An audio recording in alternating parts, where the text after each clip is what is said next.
iwain po natin ng mga gulay. Unahin po natin yung talong.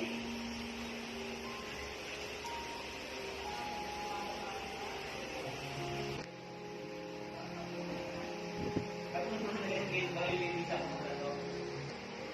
Kapag po, iwain natin ang ating okra. Pupok natin.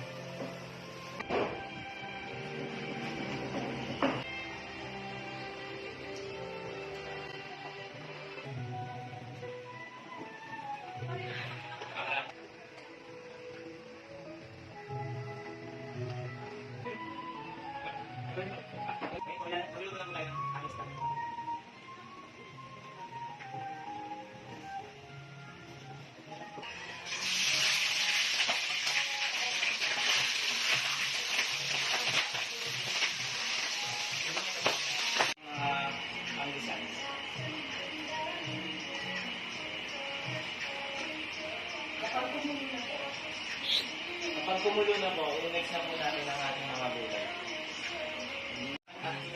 Lalagyan na po natin ang ating alas.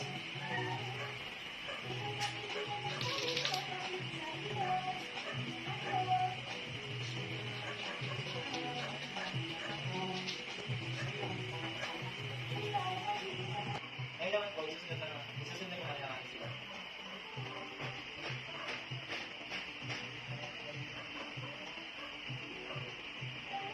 Ngayon po, ilalagay na po natin ang ating ampalaya. Susunod din po natin ang ating